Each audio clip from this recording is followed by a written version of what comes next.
Bonjour à toutes et tous, bienvenue à cette table ronde sur le futur des sciences humaines et sociales. Notre table ronde, elle clôt le cycle de séminaires et de tables rondes qui était consacré aux 20 ans de l'ENS-LSH à Lyon. Nous avions commencé avec une conférence inaugurale sur 20 ans de LSH à Lyon. Cette table ronde va finir avec la question du futur et de l'avenir des LSH sur le site de Lyon et particulièrement à l'ENS de Lyon. Alors elle vient après tout un cycle de conférences qui ont été consacrées notamment à des approches disciplinaires, mais où chacun apportait, via sa discipline, une réflexion sur les sociologies post-occidentales, le genre, les migrations, l'histoire de Lyon, les fleuves dans la perspective de l'Anthropocène ou encore le langage.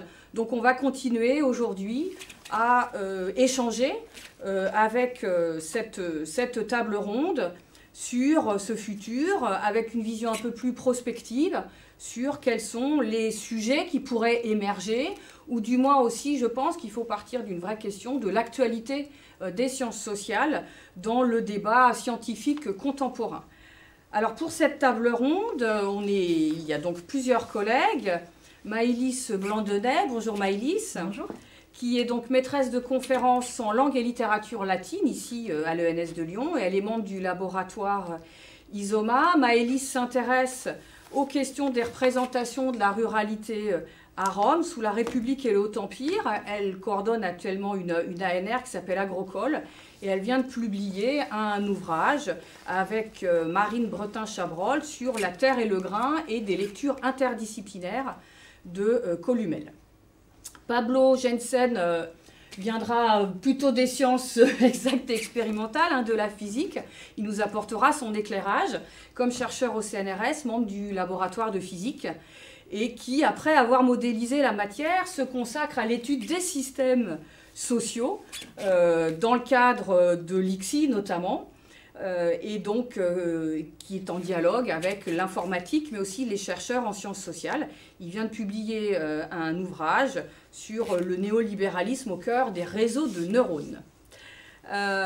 Troisième intervenante, c'est Delphine Antoine Mahut. Delphine est professeure d'histoire de la philosophie moderne à l'école, en travaillant surtout sur le cartésianisme, avec un axe physiologique autour justement du lien avec la médecine pour construire une science de l'homme, et puis un axe aussi plus historiographique qui problématise la formation, l'institutionnalisation des figures, des problèmes et des textes constitutifs du canon des humanités. On en saura peut-être plus tout à l'heure. Et puis enfin, dernier intervenant, Laurent Simula, qui est professeur des universités, qui est chercheur donc au laboratoire du GATT, éditeur associé au journal scientifique International Tax and Public Finance, et qui a eu aussi des activités de rapporteur, notamment autour des questions de l'impôt, de la modalité de l'intervention publique dans l'impôt, et comment on redistribue les richesses. C'est une vraie question d'économie, lorsque des ménages riches ont la possibilité d'échapper en partie à la fiscalité. Donc pour commencer tout de suite, une première question que j'adresse à tous nos intervenants sur justement cette actualité des sciences sociales. Au fond, quand on fait des sciences humaines et sociales, y compris des lettres ou des langues, à quels enjeux de compréhension des sociétés on répond quand on fait de la recherche. Alors peut-être que Delphine, tu peux commencer à nous apporter des éléments de réponse. Je vais repartir du coup de la question du canon. Alors tu viens de le dire, Emmanuel, donc le canon classique des humanités, ça désigne une courte liste de figures, de textes, de problèmes qui sont considérés comme exemplaires et qui pour cette raison sont susceptibles d'être enseignés aux jeunes générations et de figurer dans des programmes. Et donc, pour connaître ce socle classique, il faut effectivement acquérir, développer des compétences philologiques. Il faut travailler à établir les textes, à les éditer, au besoin à les traduire. Il faut étudier leur lexique, leur argumentation, les réseaux dans lesquels ils s'insèrent, etc. Et en ce sens, on pourrait dire que si l'acquisition de ces compétences est nécessaire, c'est parce qu'on ne pense pas tout seul et à partir de rien, et que ce que les grands penseurs ont pensé avant nous est un point d'appui particulièrement précieux. Mais il faut ajouter qu'il est certainement tout aussi décisif de développer, à l'égard de cette courte liste d'élus au Panthéon, une approche qu'on pourrait qualifier d'historiographique. Et il y a tout un pan de la recherche actuelle dans les humanités qui interroge les critères de sélection, c'est-à-dire aussi bien d'inclusion que d'exclusion des figures et des textes et des problèmes qui sont constitutifs de ce canon. Et il s'agit alors de savoir, pour la philosophie par exemple, si étudier Platon, Descartes, Spinoza, Kant, etc., c'est ou non représentatif de la diversité des cultures, des aspirations, des hommes et des femmes d'aujourd'hui. Et si on pense que tel n'est pas le cas, eh bien alors, il faut réfléchir à ce qu'on peut faire pour que ça change. Et donc, l'historiographie, qui étudie donc la genèse, l'institutionnalisation de certains de ces critères dans un canon et des programmes, elle vient de ce point de vue compléter la philologie, dans une perspective très actuelle de renouvellement de ce canon. Et pour renouveler ce canon, on pourrait dire qu'il y a en gros deux possibilités. La première, ça consiste à affirmer qu'il faut inclure dans ce canon de nouvelles figures, par exemple des femmes, des philosophes indiens, des philosophes africains, bon, pour contraster avec la liste que j'ai donnée tout à l'heure. Mais on peut aussi considérer qu'on y parviendra aussi en pluralisant de manière critique les figures qui sont déjà consacrées. Par exemple, en mettant au jour l'importance d'un Descartes médecin par rapport à un Descartes métaphysicien, et en rappelant que ces deux démarches étaient complètement solidaires chez Descartes lui-même. Et donc, un des grands enjeux pour les humanités aujourd'hui, il me semble que c'est cette capacité à s'ouvrir à la diversité, ou à cette diversité, sans perdre évidemment de vue l'exigence de scientificité. Merci. Peut-être que Maëlys, toi aussi de ton côté, tu peux nous apporter des éclairages. Oui, non, c'était justement pour rebondir sur ce que venait de dire Delphine, parce que ça a des échos directs en fait avec ce qui concerne l'Antiquité classique. Et justement, l'une des pistes actuelles de recherche concernant l'Antiquité classique concerne toutes les études de réception, réception donc, que ce soit au Moyen-Âge, à l'époque moderne, mais aussi réception aujourd'hui. Alors, quand je dis réception, ça veut dire bien sûr tout ce qui concerne la littérature classique, mais pas seulement, aussi l'Antiquité dans la littérature de jeunesse, les séries télévisées, les jeux vidéo, et aussi tout ce qui concerne la récupération politique, souvent, de symboles ou de phrases venues de l'Antiquité dans le monde d'aujourd'hui. Et là, je pense par exemple à un projet très intéressant aux États-Unis, le projet Pharos, qui justement étudie les récupérations politiques, en général de mouvements d'extrême droite aux États-Unis, pour justement montrer qu'en général, elles se fondent sur une méconnaissance ou des erreurs concernant la compréhension de l'Antiquité classique. Et pour cela, justement, il faut absolument partir d'un socle de connaissances, d'un socle disciplinaire solide. Voilà, donc ça me paraît très important de le souligner. Aussi pour l'Antiquité classique. Laurent, peut-être, du point de vue de l'économie? Oui, alors du point de vue de l'économie, c'est vrai que souvent on a tendance à vouloir poser aux économistes des questions qui sont d'une actualité brûlante. On nous demande de réfléchir à la crise, comment en sortir, faire des prévisions sur les prochaines années.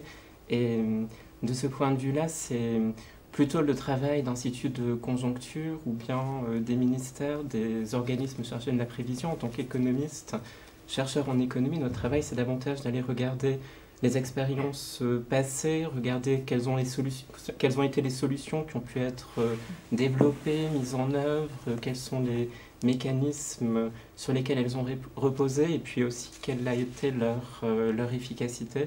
Donc de ce point de vue-là, c'est vraiment important de voir que l'économie est fondamentalement une science sociale qui s'inscrit dans le temps, et du coup tirer le plus possible le bénéfice de l'observation du passé.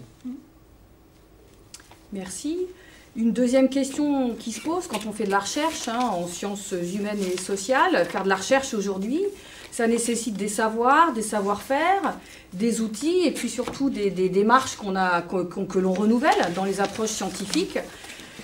À votre avis, voilà, quels sont ces grands renouvellements des démarches, des nouveaux apports, ou bien aussi parfois s'appuyer sur des acquis disciplinaires. Voilà, comment vous voyez les choses dans votre discipline, dans les sciences sociales? Peut-être commencer par Delphine.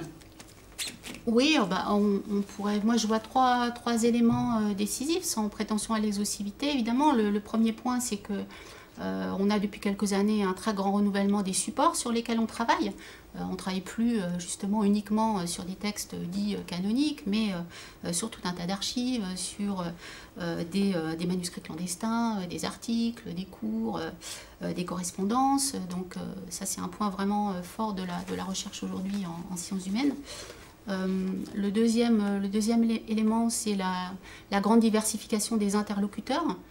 Quand on fait de l'histoire de la philosophie aujourd'hui, pour ce qui concerne donc ma discipline, eh bien, on n'en fait plus, normalement en tout cas, tout seul, ou entre soi. On interagit aussi avec les historiens de la littérature, des arts, des sciences, avec les collègues en histoire culturelle, en histoire intellectuelle, avec les sociologues de la philosophie, etc. Et puis, évidemment, aujourd'hui aussi, une grande diversification des outils. Mais peut-être que sur la question des humanités numériques, je vais laisser la parole à Maëlys. Oui, c'est vrai que les humanités numériques constituent vraiment le grand changement actuel au niveau des outils de recherche en littérature, et en littérature grecque et latine en particulier. Alors, les humanités numériques, ça veut dire donc utiliser des outils et des savoir-faire qui viennent de l'informatique ou des technologies de l'information pour les sciences humaines et sociales. Alors, en ce qui me concerne, je parlerai plus précisément de corpus numérique et d'édition numérique. Et ce que je voulais dire par rapport à ça, c'est que les humanités numériques, ce n'est pas simplement un changement d'outil. Un changement d'outil qui accompagnerait l'évolution de l'objet livre vers l'élaboration de corpus numériques. C'est aussi un changement épistémologique dans la façon de concevoir le texte.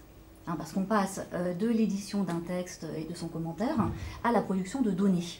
Et c'est d'ailleurs très justement montré les collègues lors de la dernière table ronde.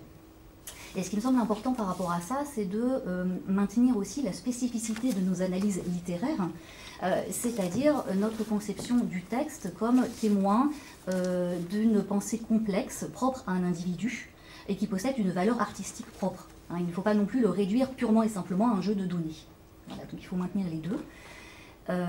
Et concernant donc les pistes actuelles de travail sur les humanités numériques, il y en a deux en particulier, à mon avis, et sans être exhaustive non plus.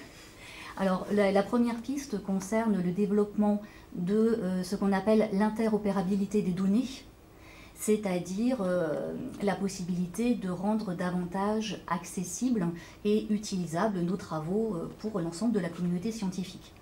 Et c'est par exemple ce qui est au cœur du projet Equipex Biblissima Plus, donc, qui vient d'être accepté par l'ANR et qui va se dérouler sur les 7 prochaines années. Donc c'est vraiment l'avenir de notre recherche sur ce domaine-là.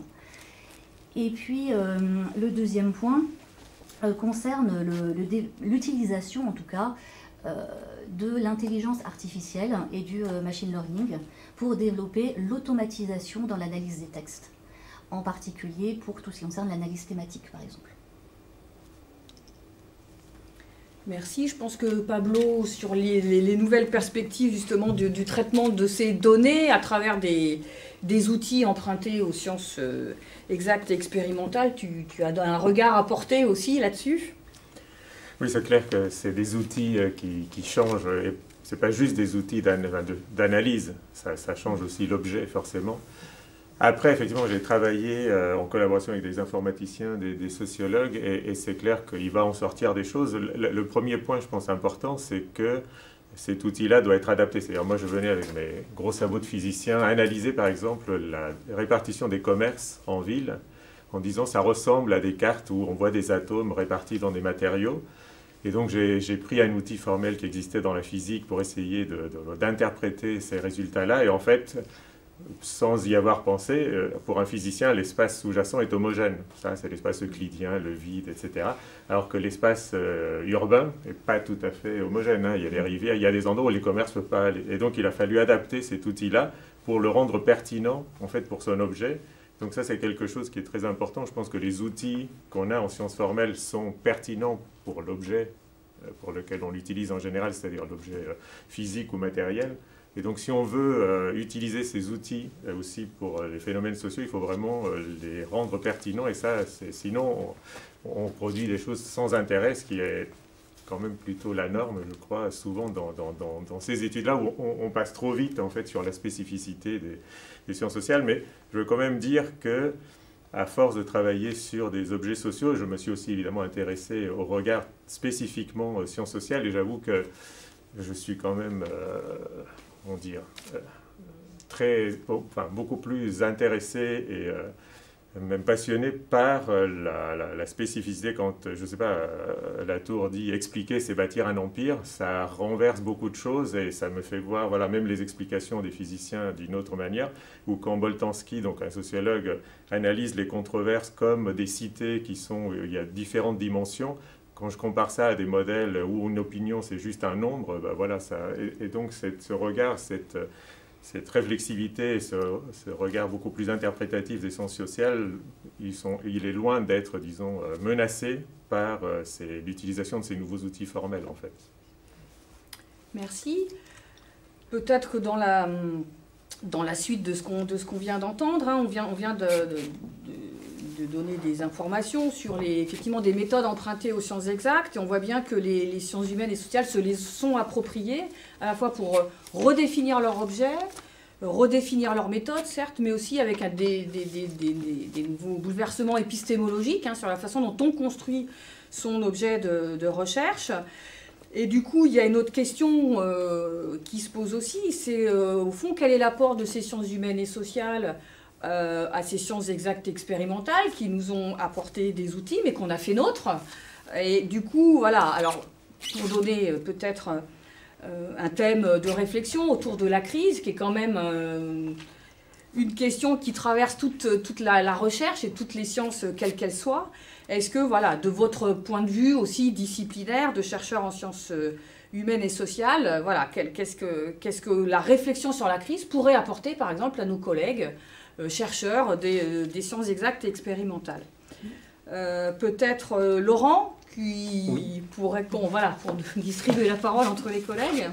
Donc effectivement, c'est vrai qu'on étudie beaucoup les questions de crise en économie. On peut penser à la crise des démocraties, la crise qui concerne aussi la manière de redistribuer les richesses au sein d'une population. De ce point de vue-là, en économie, on va aller utiliser des données comme des données issues de l'administration fiscale. C'est des données qui ne sont pas du tout construites pour répondre aux questions qui nous intéressent en tant qu'économistes. Par exemple, si on cherche à savoir dans quelle mesure les ménages réagissent à des variations d'impôts, dans quelle mesure des individus riches peuvent décider de partir à l'étranger si on augmente l'imposition en France, par exemple, on va en tout cas avoir besoin de méthodologies qui vont nous permettre de traiter ces données pour répondre à des questions pour lesquelles elles n'ont pas été construites. Et on va avoir besoin de connaissances et de nouvelles méthodologies en statistique. Et du coup, il y a de très nombreuses équipes de recherche en statistique qui cherchent à concevoir des outils, des instruments statistiques qui nous permettent de répondre à ces questions ensuite en tant qu'économistes. Merci. Delphine d'Antoine Mahut.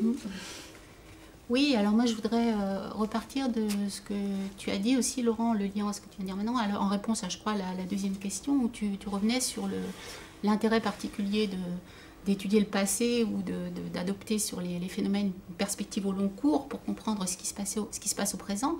On pourrait dire en fait que ça peut avoir deux effets. Le premier qui consiste à finalement mettre au jour l'étrangeté qu'on n'aperçoit pas nous-mêmes de ce temps présent, un peu comme les Persans de Montesquieu qui débarquent à Paris. Mais un deuxième effet, ça peut consister au contraire, à relativiser le sentiment de caractère totalement inédit et la violence de ce qu'on vit au présent par le constat de ce qu'un certain nombre des hommes qui nous ont précédés ont déjà fait cette expérience.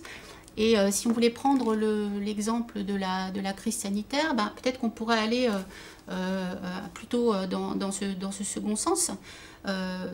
quand on regarde l'histoire des sciences humaines et sociales, ou l'histoire du point de vue des sciences humaines et sociales, eh bien, on s'aperçoit évidemment que l'histoire des hommes, c'est l'histoire de la cohabitation permanente avec des virus, des épidémies, et on peut, de ce fait, restituer les crises que nous vivons, que nous considérons donc comme radicalement singulières, parce qu'elles sont pour nous inédites, parce qu'elles sont violentes dans cette histoire.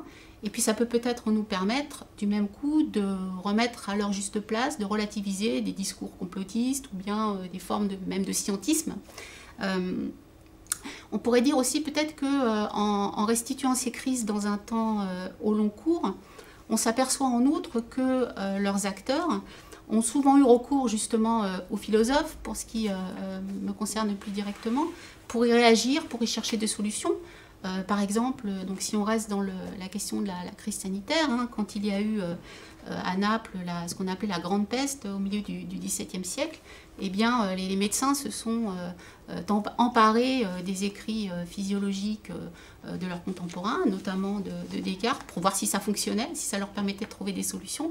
Et ça, c'est important de le rappeler parce que ça nous rappelle à la dimension éminemment pratique de la philosophie des humanités, à l'impact qui devrait toujours être évidemment social et sociétal de ce que nous faisons.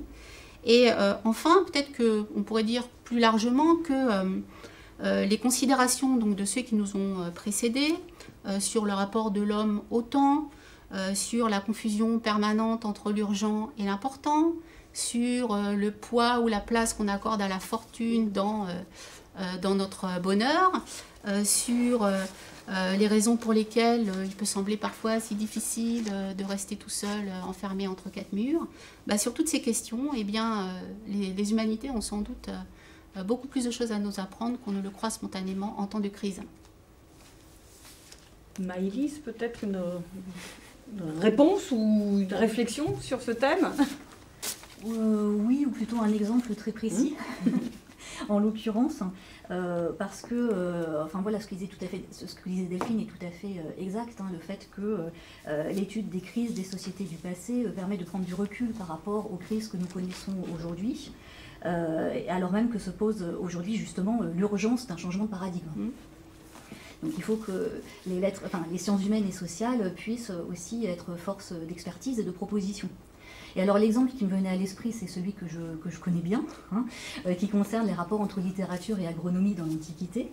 Donc je travaille sur un auteur qui s'appelle Columel, qui a écrit un traité d'agriculture au 1er siècle de notre ère, et il présente son traité comme une réponse à une crise économique de son époque, plus particulièrement une crise de baisse de la productivité agricole. Et parmi les réponses qu'il propose, il y a par exemple l'utilisation des engrais verts. Alors ça, c'est typiquement une recommandation actuelle également, hein, par rapport aux crises que nous connaissons aujourd'hui, qui sont des crises différentes, hein.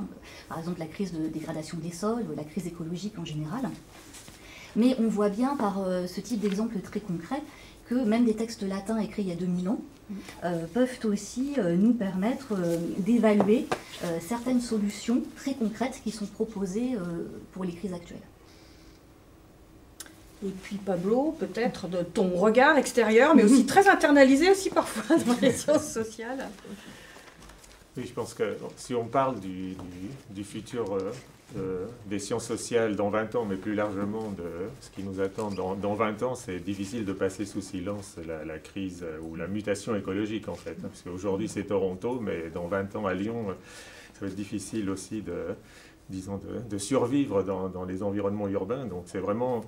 Je pense qu'on a des choses à tirer effectivement des crises anciennes, mais je pense que c'est quand même une crise qui est quand même inédite, au sens où une planète qui a plusieurs milliards, à 7-8 milliards d'habitants, ne réagit pas de la même manière et n'a pas les mêmes besoins, on va dire, n'est pas dans les mêmes dynamiques que par le passé. Et donc je pense que...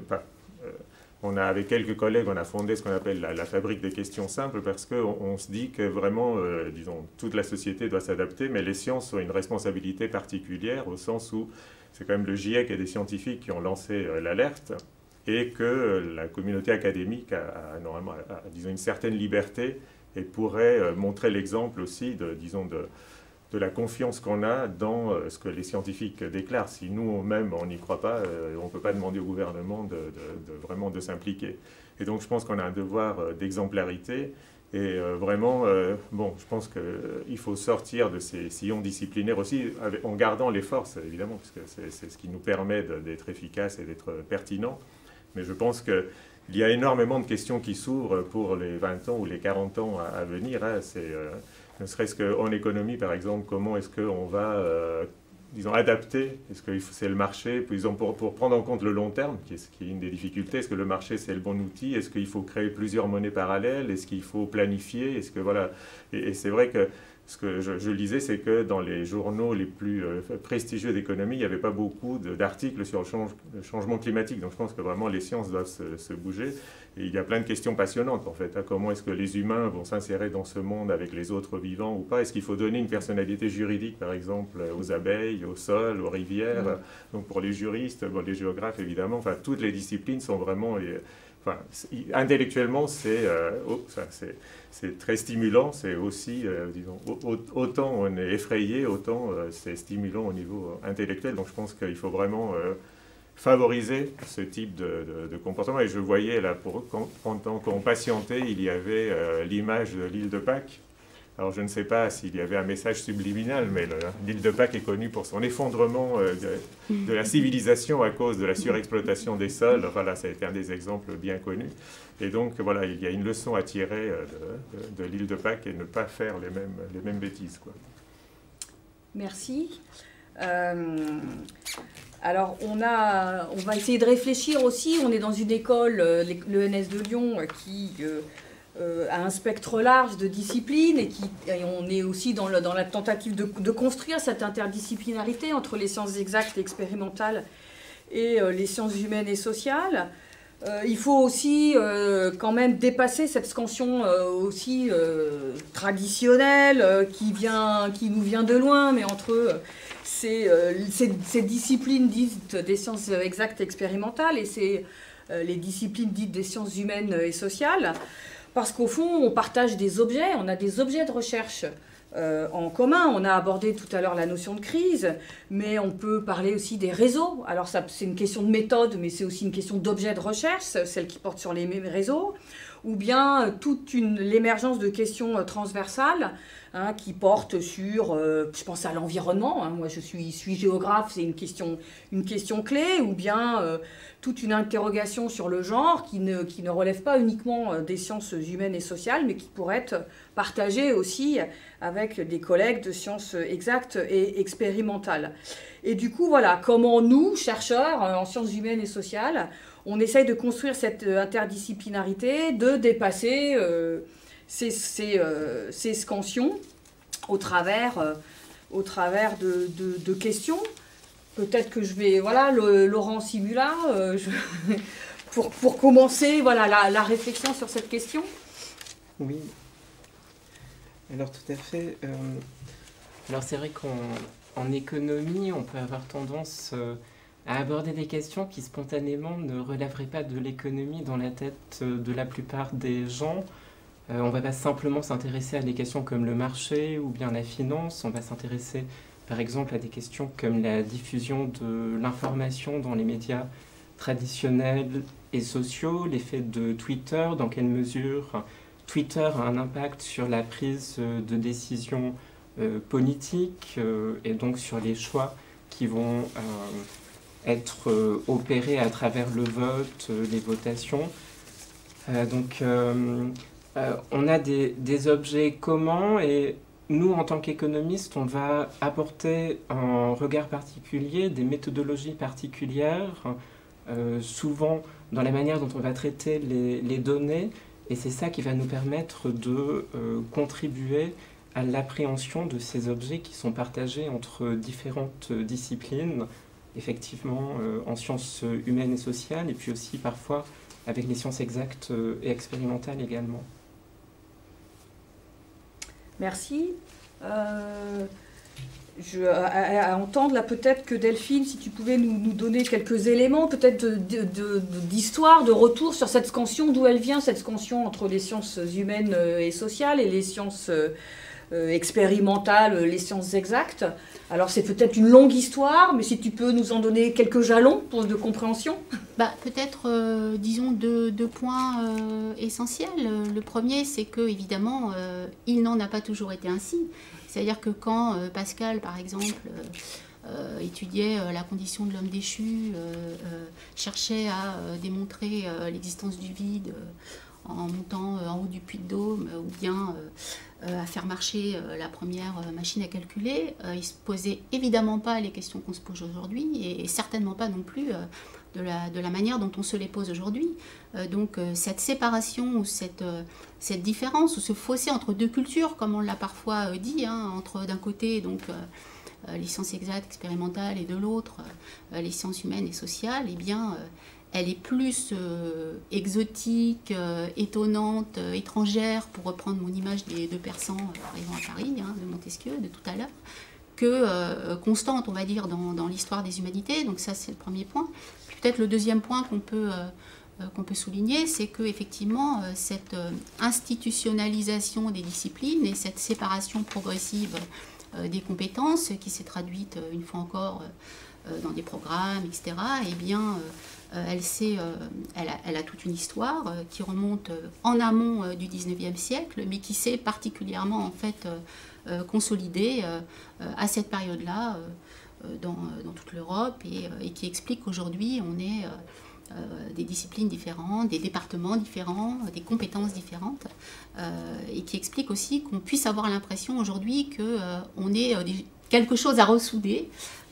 On peut souligner d'ailleurs que de ce point de vue-là, l'histoire de notre école va dans le même sens, puisqu'on n'a pas toujours été séparés avant d'être réunis, et que ça aussi c'est peut-être quelque chose dont on peut tirer enseignement pour se réapproprier de manière détendue, on va dire, ce qui peut sembler sinon relever des injonctions venant d'ailleurs, à faire de l'inter, de la trans, et je ne sais quoi encore, disciplinarité. Et du coup, à vous entendre, j'ai une autre question qui me vient à l'esprit, hein. On a parlé de nos démarches, de nos méthodes, de cette injonction ou pas à l'interdisciplinarité. Et j'avais une question un peu nouvelle à vous poser sur, au fond, en termes de formation, qu'est-ce que ça implique? Parce que là, on parle recherche, mais on est dans une école où notre mission, hein, c'est de former par la recherche. Et est-ce que vous voyez chacun, voilà, dans votre champ de recherche ou dans votre discipline d'expertise, voilà, des renouvellements, enfin des questionnements nouveaux en matière d'enseignement et de formation? Est-ce qu'on pourrait apporter à nos étudiants? Delphine, peut-être?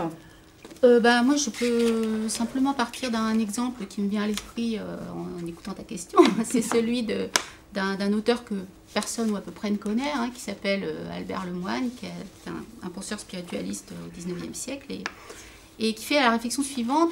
On est dans les années 1860, il dit, on nous demande à nous autres philosophes spiritualistes de combattre nos pires ennemis, ce que sont les matérialistes. La plupart d'entre eux sont d'ailleurs des médecins affiliés à l'école de Paris. Et donc, ces gens-là, en face de nous, soutiennent que toute forme de connaissance vient de la sensation. Mais on a en même temps, dans l'institution depuis des années, quelqu'un qui s'appelle Victor Cousin, et qui a fait en sorte que la formation des philosophes soit totalement détachée d'une formation scientifique. Or, comment est-il possible d'aller battre nos adversaires sur leur propre terrain si on ne sait même pas comment ça se passe dans le corps, ce que c'est que la sensation, si on n'a pas des éléments de physiologie? Et donc c'est un élément de réponse à ta question. Pour pouvoir traiter certains problèmes, certains objets, eh bien il faut compléter sa formation, et ça peut prendre des formes différentes, aussi bien formation ponctuelle à telle ou telle discipline différente de la sienne qu'un double cursus, etc. Pablo?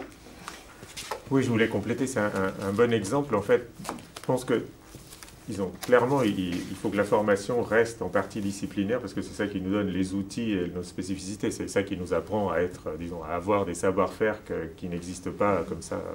Voilà. Mais je pense que, c'est vraiment les objets sur lesquels on travaille qui vont définir quels sont les savoirs pertinents. Et donc, au-delà d'une injonction à être interdisciplinaire, je pense que cette injonction dans le vide n'a pas de sens. C'est vraiment parce que l'objet qu'on est en train d'étudier nécessite des approches différentes, mais j'irais même au-delà. Je pense que l'interdisciplinarité, c'est un peu le passé d'une certaine manière, on en a beaucoup parlé, mais aujourd'hui, face toujours, je reviens aux mutations actuelles, c'est vraiment, il faut s'ouvrir au-delà de l'académique en fait, et donc impliquer aussi tous les savoirs de la population, parce que autant la population n'était peut-être pas au même niveau d'éducation, encore qu'il y avait des savoir-faire et tout ça, mais aujourd'hui vraiment le niveau d'éducation est suffisamment grand pour que, surtout sur des enjeux politiques comme la mutation écologique, on ne peut pas prétendre que c'est l'université qui détient tous les savoirs. Et donc il faut non seulement s'ouvrir aux autres disciplines, mais aussi s'ouvrir à la société et être capable d'écouter leurs questions. Et c'est l'idée des questions simples, c'est d'essayer de partir de ces questions simples dont la réponse est très compliquée, mais c'est ces questions qui viennent de la société et qui nous sont imposées aussi par l'urgence climatique. Merci. Peut-être rapidement en économie, Laurent, si tu vois des évolutions en termes de formation. Alors en économie, c'est vrai qu'on a une discipline qui est très cumulative, qui demande beaucoup de savoir théorique en microéconomie, en macroéconomie, mais aussi en statistique, en mathématiques, les techniques d'optimisation. Et parfois, les étudiants peuvent avoir le sentiment que les vraies questions ne vont pas être abordées dans ces enseignements-là. Donc bien sûr, on essaie de leur montrer dans quelle mesure c'est vraiment utile d'utiliser d'être exposé aux mathématiques, aux statistiques, etc. Mais ce qu'on a fait aussi, c'est que dès la première année, on a mis en œuvre un projet tutoré qui fait du lien entre les différents enseignements. Et l'objectif, c'est vraiment de donner la possibilité aux étudiants de s'emparer d'une question qui a du sens pour eux, qui est une question économique, mais avec des connexions au niveau sociétal, politique, etc.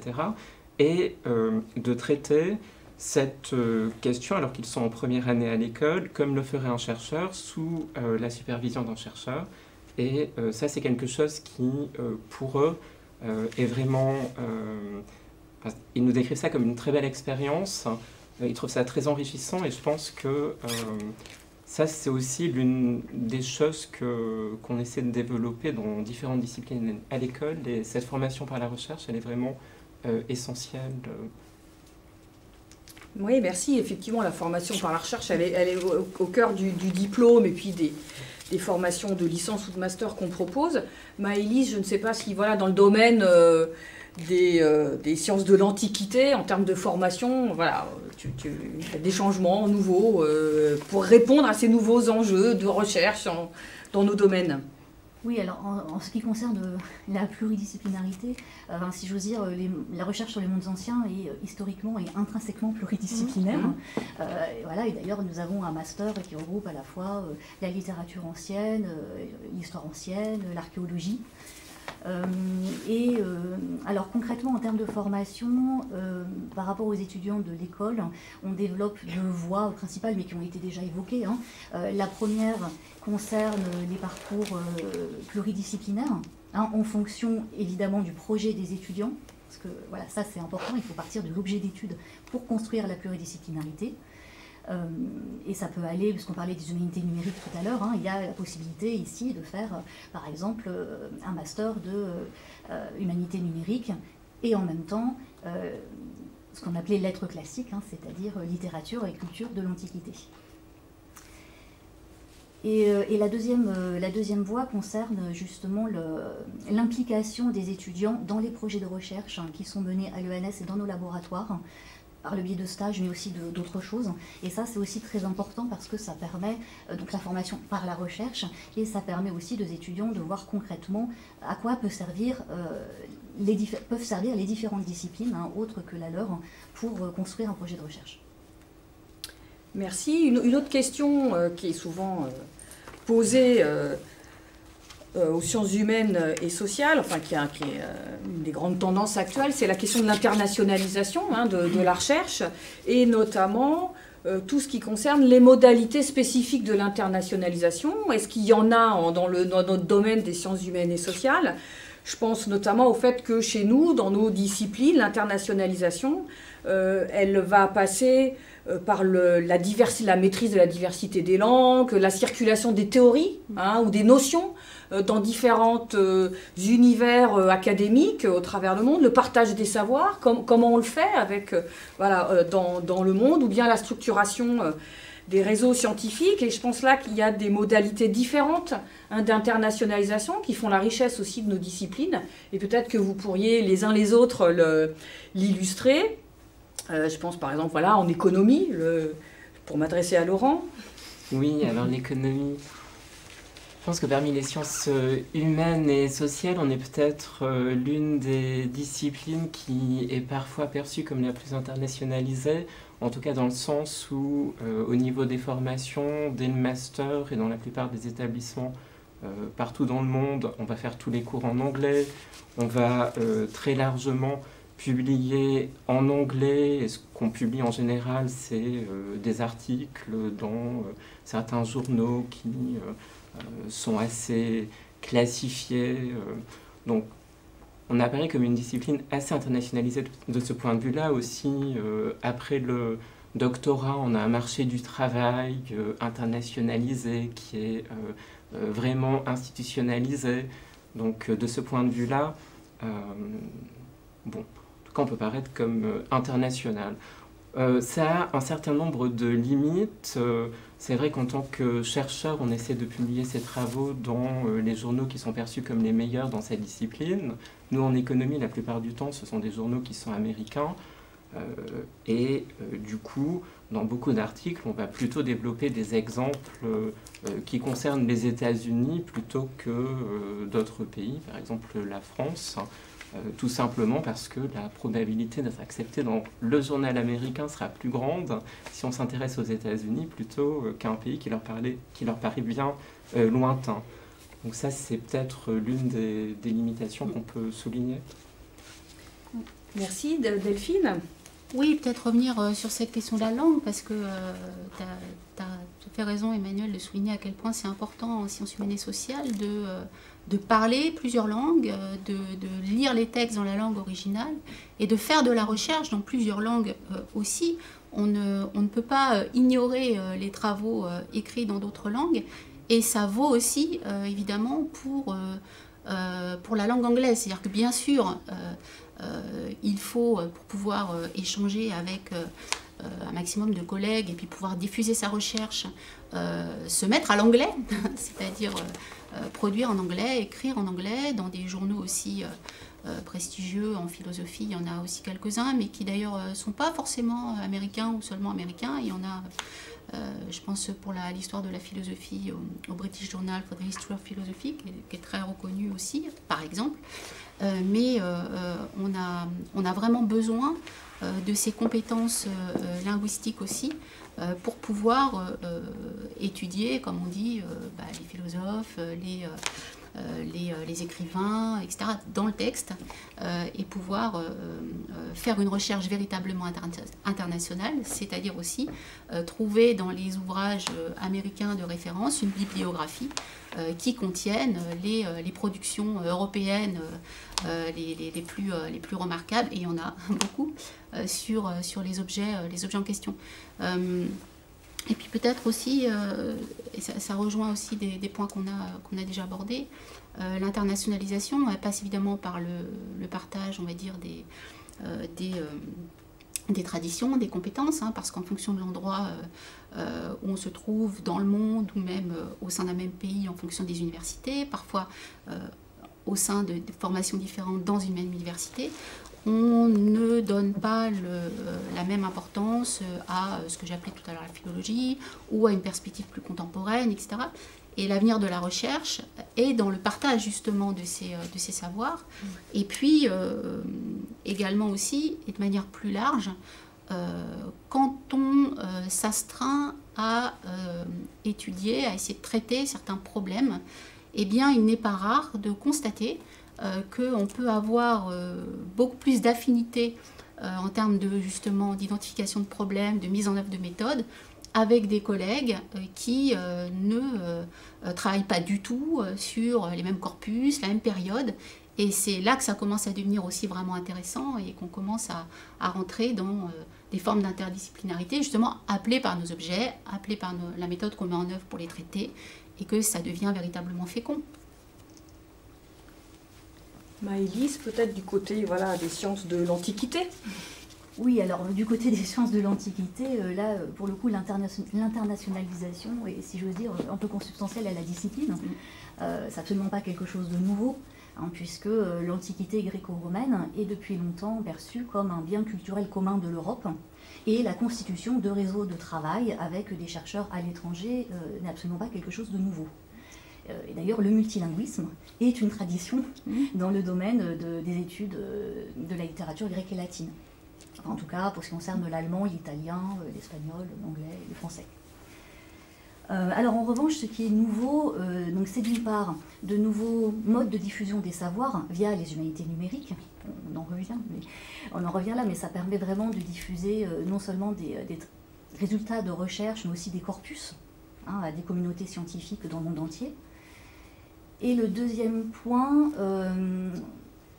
peut-être la deuxième nouveauté, ce serait une réflexion un peu plus poussée sur l'intégration à la communauté scientifique de chercheurs qui ne viennent pas des grands centres traditionnels d'études sur l'Antiquité classique.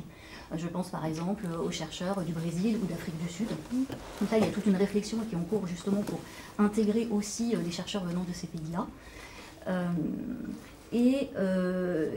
Le dernier point, et là je pense que c'est aussi une différence par rapport aux sciences exactes et expérimentales, c'est que concernant l'étude de l'Antiquité classique, nous avons le poids du passé colonial, qui fait que nous avons aujourd'hui à construire un nouveau rapport avec, par exemple, les anciens pays colonisés qui possèdent un patrimoine antique. Et ça fait aussi que concrètement, nous héritons actuellement des réseaux internationaux, ou de l'absence de réseaux internationaux, qui résultent de choix politiques ou idéologiques qui ont été faits par le passé. Merci. Et du coup, tu donnes des éléments sur des débats qui traversent les lettres, les sciences humaines et sociales actuellement. Alors, des débats qui peuvent être heureux, mais on a aussi beaucoup de débats malheureux dans l'actualité toute récente. Et je pense qu'il y a une question importante à se poser dans nos disciplines, c'est les conditions de faisabilité d'un débat, de garder un débat scientifique serein. Comment on peut encore débattre, c'est peut-être pas tant la question, mais c'est surtout continuer à débattre. Et du coup, voilà, le rendre faisable. Peut-être que là, du côté de la philosophie, Delphine, il y a une pratique, un savoir-faire, une réflexion justement sur mener le débat. Et qu'est-ce que tu peux nous en dire ? Peut-être déjà que pour débattre, finalement, c'est plutôt bien de ne pas être d'accord. C'est plutôt même une condition, c'est-à-dire que pour pouvoir échanger, éventuellement évoluer un petit peu au cours de ce débat, il faut qu'il y ait quelque chose, peut-être pas comme un désaccord frontal, mais au moins comme des différences, et qu'elles puissent s'exprimer. Et donc, par rapport à ça, on pourrait rappeler plusieurs choses qui sont assez générales, et peut-être que mes collègues pourront les particulariser, mais la première, c'est que la philosophie, d'une certaine manière, elle s'est toujours voulue, définie comme une science des débats. Bon, c'est le premier point. Et puis le deuxième point, on l'oublie parfois, quand on se fait de la philosophie une conception un peu épurée et que je qualifierais d'étriquée, qu'il n'y a pas d'objet a priori ou par nature étranger à la philosophie.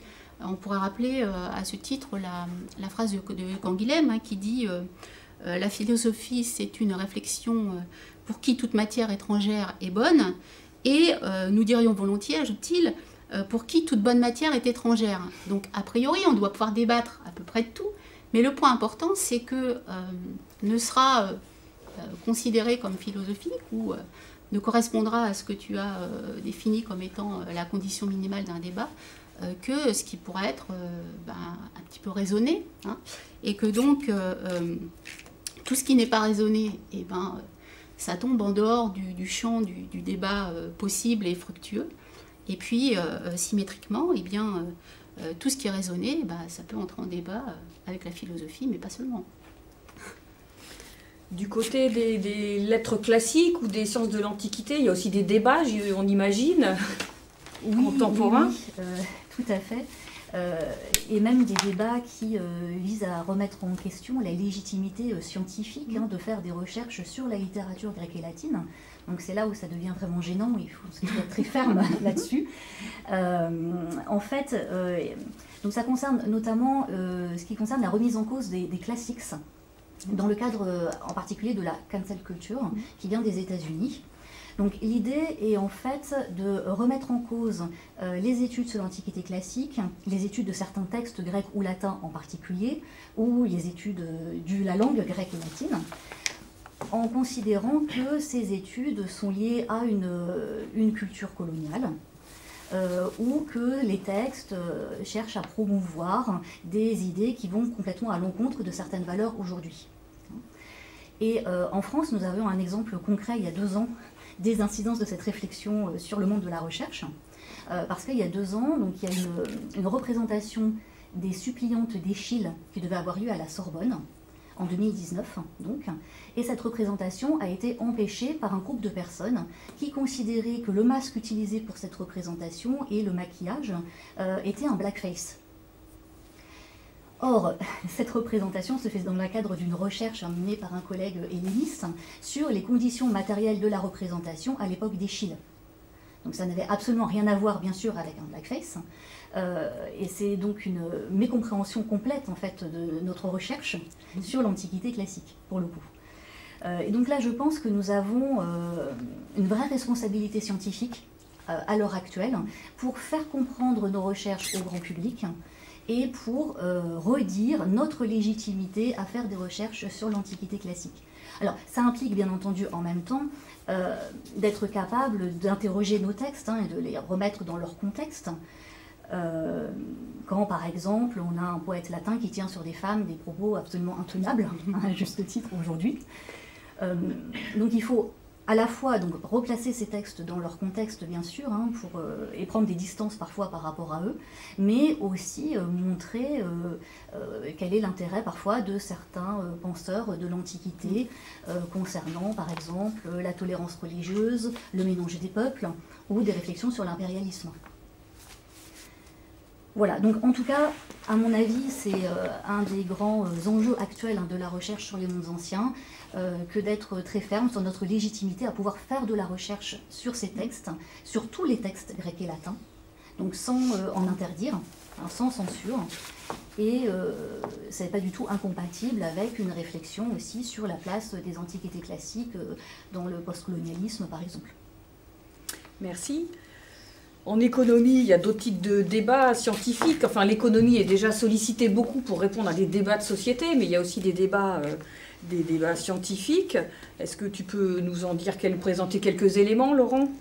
Oui, tout à fait. Alors c'est vrai que déjà, en tant qu'économiste, on se saisit souvent de questions qui sont éminemment sociales ou politiques.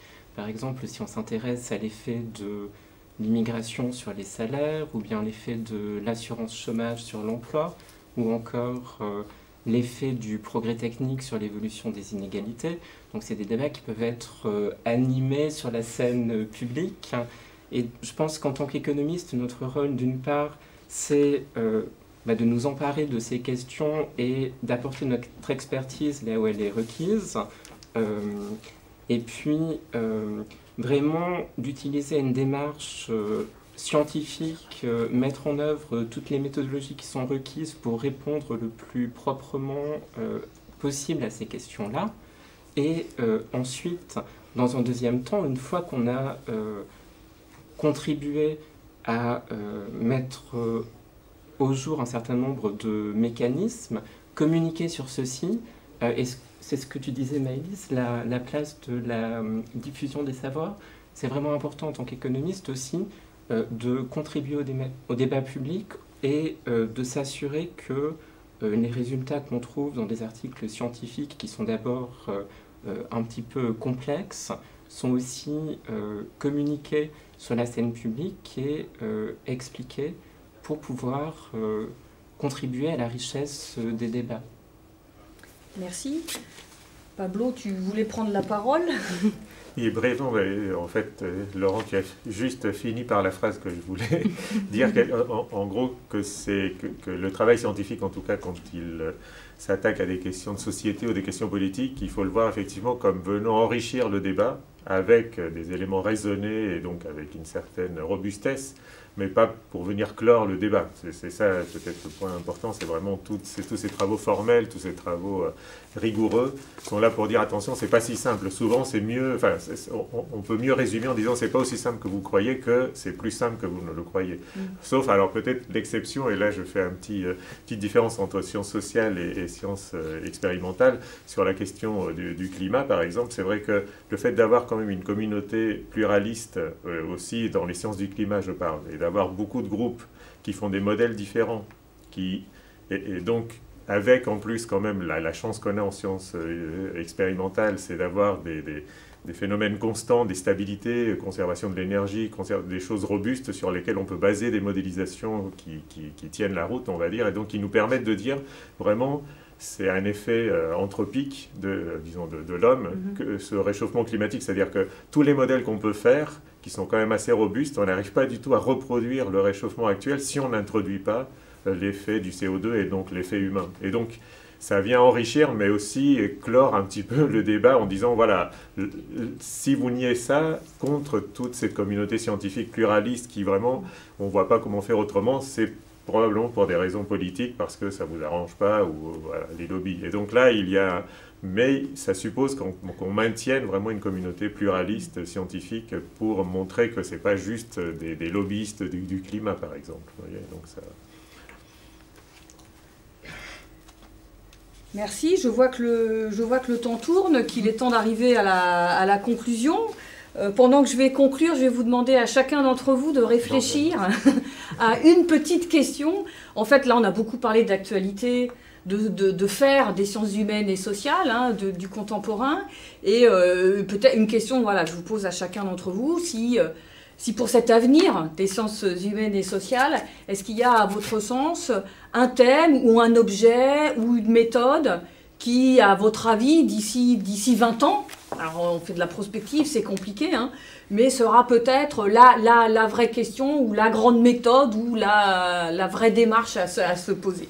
Donc je vous laisse réfléchir et puis voilà, j'en profite pour conclure, pour remercier voilà, tous les intervenants déjà ici présents, remercier les spectateurs qui sont de l'autre côté de leur écran, en direct ou en podcast. Je vous rappelle que voilà, c'est la dernière séance de tout ce cycle annuel de réflexion sur les 20 ans de l'ENS des lettres et sciences humaines à Lyon. On aurait bien évidemment aimé que tout cela se fasse en présentiel, mais vous savez qu'une crise sanitaire en a décidé autrement. En tout cas, voilà, toutes ces conférences, ces tables rondes sont disponibles sur le site de l'école et sur la page YouTube de l'école. Je voudrais dire deux mots quand même sur l'arrivée de cette ENS et de tout le domaine des lettres, des langues, des sciences humaines et sociales à Lyon à 20 ans.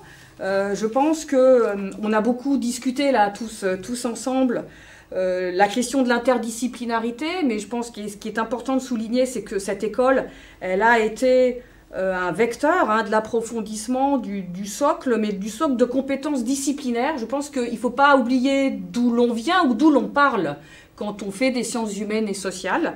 On a dit, sur le climat, le géographe n'aura pas la même vision que l'historien ou que le philosophe, et que tout ça, c'est la richesse des sciences humaines et sociales, et que pour que ce dialogue soit possible, il faut en maîtriser des compétences, des démarches, des méthodes qui sont propres à des disciplines et nécessaires pour rentrer en dialogue avec les autres, que ce soit des disciplines de sciences humaines ou sociales, ou tout simplement des disciplines aussi, on a parlé du dialogue avec les sciences exactes et expérimentales.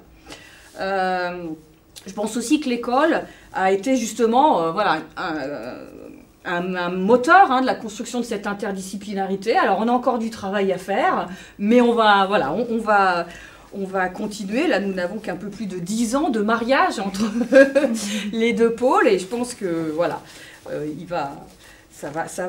la corbeille va fructifier et embellir. Et on a, je pense aussi, été vecteur d'internationalisation au travers de programmes de recherche, hein, mais aussi de dispositifs financés. Je pense au LABEX, aux EUR, à tous les dispositifs hein, d'excellence, des laboratoires internationaux du CNRS, alors qui ont changé de nom, mais qui restent quand même des laboratoires internationaux. Donc tout ça ont été, voilà, l'ICSI par exemple aussi, voilà, des vecteurs à la fois d'interdisciplinarité et de construction hein, aussi de l'international.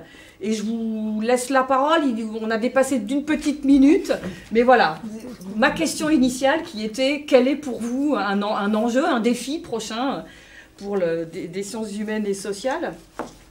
Delphine, allez, on fait un tour de table. Je vais terminer sur ce par quoi nous avons commencé et par quoi Maëlys a terminé, c'est-à-dire la question canon, cancel culture, etc. Je crois qu'on a beaucoup à faire et à gagner en réflexivité, à travailler sur ces questions-là, hein, sur cette question du canon des humanités, critères d'inclusion, d'exclusion, sur ce qu'on veut transmettre, enseigner, comment et à qui. Merci. Laurent, pour l'économie? Oui, alors moi je voudrais plutôt retenir deux thématiques. Une première, les inégalités sous toutes leurs formes. D'une part, les inégalités entre pays, et puis d'autre part, les inégalités au sein des pays, qu'il s'agisse d'inégalités en termes de revenus, de richesse, d'éducation, de santé, ou bien également la question des inégalités au niveau environnemental. Et ça me permet de rebondir sur la deuxième grande thématique absolument essentielle aujourd'hui, et Pablo en a beaucoup parlé tout à l'heure, c'est le réchauffement climatique et du coup, comment faire, quels instruments inventer pour faire face à ces défis qui deviennent de plus en plus éminents. Maëlys? Oui, alors, concernant les mondes anciens, je serais peut-être une Cassandre, mais il me semble que pour la littérature latine, donc il y a un outil qui va se développer dans les prochaines années, hein, de manière quasiment certaine, c'est tout ce qui concerne les éditions numériques et tout ce qui est lié aux humanités numériques. Et du point de vue des thématiques de recherche, un enjeu central va être précisément le rapport entre l'étude des mondes anciens et la société actuelle, et les débats actuels. Et il va être très important de montrer comment, en cherchant à mieux comprendre les mondes du passé, les sociétés du passé, nous pouvons aussi aider à mieux penser et mieux construire aujourd'hui le monde de demain. Merci. Pablo? Donc, je vais essayer de bridger le gap, on va dire, entre les deux types de sciences. Et c'est une tâche qui incombe, disons, aux deux types de sciences, évidemment, qui est de nous faire devenir terrestres, pour utiliser une formule simple, mais qui veut dire en gros aider la société à devenir compatible sur le long terme avec le métabolisme terrestre. Et ça, c'est un vaste sujet. Eh bien, ça sera le sujet de réflexion pour les années à venir. En tout cas, merci beaucoup. Et bien, on espère à bientôt pour d'autres débats. Merci.